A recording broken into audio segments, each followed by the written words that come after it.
Allora, Gianangelo Bellati ha tirato fuori 2 o 3 volte la tematica facendo delle analisi. Io chiedo supporto dalla nostra regia e do la parola a Renato Mason. Prima leggiamo il messaggio proprio per fare una panoramica degli andamenti. La green economy è corretta, ma su un pianeta come il nostro, dove ognuno pensa a se stesso, ditemi come realizzarla. Ma se solo 2 paesi come l'America e la Cina non si adeguano, tutto è vanificato. Era quello un po' che diceva Gianangelo Bellati. Renato Mason, andamenti economici, ha accennato anche lei. Un altro messaggio vero è che i paesi occidentali nel boom economico hanno fatto tutto quello che volevano a scapito del pianeta e di chi ci vive e ora pretendono di dettare regola a chi vuole crescere. Mi sembra un po' ingiusto, anche se è vero che il pianeta è di tutti. Allora, come stiamo andando? Vediamo un po' anche le slide di supporto, se riusciamo a metterle in onda. Sì, allora il 2022 è stato un anno decisamente positivo per l'Italia e per il Veneto in particolare.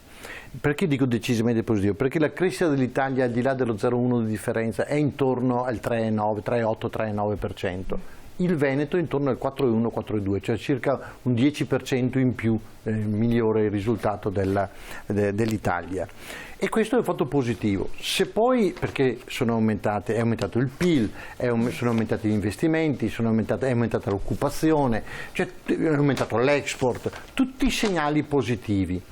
Se poi andiamo a confrontare i dati dell'Italia con i dati dei principali paesi nostri concorrenti, la cosa diventa più sorprendente ancora. Parlo del 22, sempre al 31 Quella dicembre. Quella famosa T di cui parlava positivi, esattamente. Poi abbiamo la Francia che è cresciuta del 2,6%, cioè 2/3 rispetto a noi, 3,9 noi, 2,6 la Francia.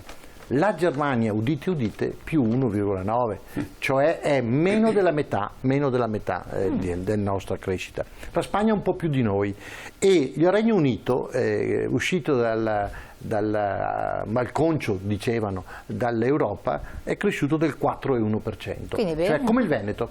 Il Regno Unito è cresciuto del 4,1% il PIL, 2022. Cosa vuol dire tutto questo? Parlo dell'Europa, poi ci sono anche gli altri paesi.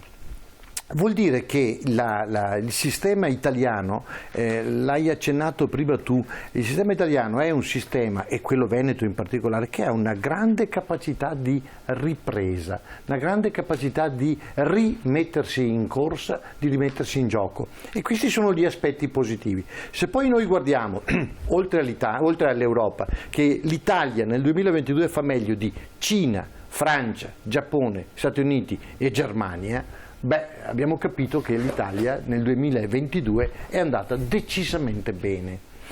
Ma questa capacità di crescita dimostrata, questa crescita effettuata, è arrivata fino alle porte d'ingresso delle famiglie? Questo è un altro aspetto. Abbiamo avuto due fattori tremendi. Uno si chiama costo dell'energia, lascio stare da dove deriva, eccetera. Uno si chiama costo dell'energia, l'altro si chiama inflazione, cioè costo anche degli altri prodotti. Una mazzata pazzesca. Noi abbiamo avuto un 12%, abbiamo toccato il punto del 12% mensile di aumento dell'inflazione. È una cosa terribile su base annua, ma nel mese di novembre. E adesso è un po' raffreddata e siamo sotto il 10%. Quindi questi due fattori hanno pesato sulla percezione chiara da parte delle famiglie e del consumatore di un salto in avanti positivo. E questo è il 22. Dico giro pagina perché dobbiamo imparare dal 22 ma guardare cosa succede nel 23. Questo è il dato più importante. Adesso cosa succede?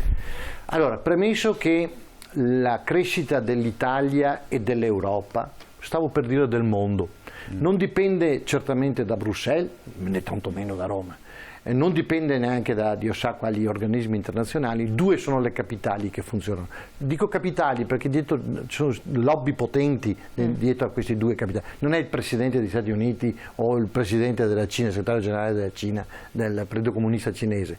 Sono lobby potenti. Washington e Pechino, questi determinano il futuro. Gli altri sono comprimari e qualche volta vengono chiamati a colazione insieme, qualche volta vengono anche lasciati a casa quando è ora di decidere. Detto questo, l'ho fatto come premessa. Seconda premessa importante, la geopolitica, le crisi più o meno vicine, più o meno lontane, più o meno importanti, dall'Ucraina, Russia, ma andiamo anche in tutti i paesi dell'Africa del Nord, andiamo in Medio Oriente. Ecco, cosa succederà? Non siamo in grado di deciderlo noi. Fatte queste premesse, per dire che vanno messe le mani avanti, noi abbiamo previsioni di crescita dell'Italia nel 2023 che negli ultimi 4 mesi osservatori internazionali hanno registrato una previsione sempre migliore. Era previsto un più 0,4 a settembre, circa luglio-settembre 2022 per il 23, adesso siamo a più 0,8. Gli ultimi osservatori FMI, cioè osservatori importanti, dicono che l'Italia crescerà nel 2023 più 0,8, la Germania crescerà più 0,2, cioè un quarto di noi. Attenzione, questo è un motivo di preoccupazione, non un motivo di soddisfazione. La Francia crescerà più 0,8 come noi, grosso modo, la Spagna invece crescerà un po' più di noi, Regno Unito poco meno di noi, più della Germania. Allora la domanda è, ma come mai la Germania batte in testa così fortemente? Non solo sulla crescita del PIL, ma anche sulla produttività, cioè sulla capacità per ora lavorata dai dipendenti dei tedeschi, quantità di valore. Sta rallentando fortemente e qualcuno imputa questo al fatto che la Germania era molto dipendente dal gas russo, per scelte fatte dalla Merkel, per scelte fatte nel passato, molto dipendente, e questo li costringe a una rincorsa non affannosa, non tranquilla, non capace di programmare. Addirittura hanno recuperato il carbone, cioè loro hanno rimesso in funzione centrali a carbone. Ecco, parliamo dell'elettrico. Benissimo, stavo per dire esattamente questo. Quindi la Germania ha questo, e questo mi preoccupa fin là. Qual è la mia preoccupazione, che dico spesso? Ma la Germania, che è in grado di proporre, stavo per dire imporre, un termine troppo forte, ma certamente di proporre con forza le linee generali di sviluppo, le regole di sviluppo dell'Europa, potrà accettare che l'Italia, un po' spendacciona, un po' carica di debiti, continui con questa politica di larghe maniche? Pensiamo ai super bonus, pensiamo alle pensioni, pensiamo a altro, continui incrementando il debito mentre loro continuano a tenere la cinghia stretta per non creare debito e per non creare inflazione. Riusciremo noi a convincere i tedeschi che questa politica nostra va bene? Questo è un dato che io metto sempre dappertutto, è poco come dire, pubblicizzato, è poco presente nei dibattiti, ma questa è la vera preoccupazione. Il partner numero 1 in Europa è Berlino. Se Berlino poi si allea con Parigi, bingo, contro di noi però, è fatto bingo.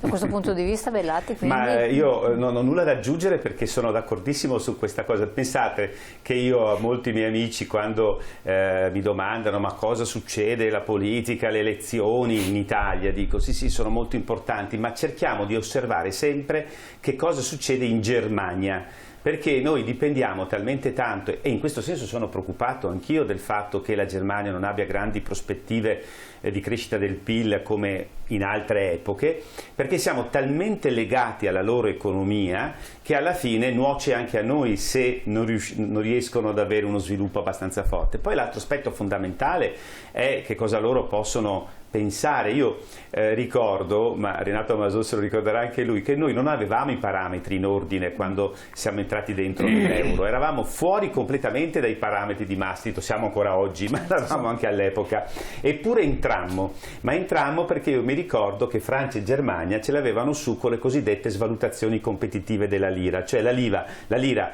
veniva svalutata, i prezzi dei nostri prodotti all'esportazione diminuivano evidentemente perché con gli stessi marchi compravi più beni veneti, pagati oppure pagati, esatto, quindi dissero facciamo entrare l'Italia perché così le imprese soprattutto del nord-est, le imprese del nord Italia le mettiamo in ginocchio, me lo ricordo perché frequentavo tantissimo, perché finalmente c'è più serietà e quindi con l'euro non potranno più fare le svalutazioni competitive. Cos'è successo? Che per un anno e mezzo, 2 effettivamente ci siamo stabilizzati sulle esportazioni, poi siccome siamo troppo competitivi, abbiamo imparato subito il nuovo meccanismo e addirittura per assurdo la differenza fra esportazioni, soprattutto il Veneto, l'area più ricca del nord-est, è aumentata invece che diminuire. Quindi io sono convinto che potrebbero anche temere questo sviluppo, però nello stesso tempo, essendo il nostro un paese così indebitato, potranno capire quanto importante è invece che l'Italia si sviluppi bene. Certo, dico sempre, facciamo attenzione che non arrivi qualcuno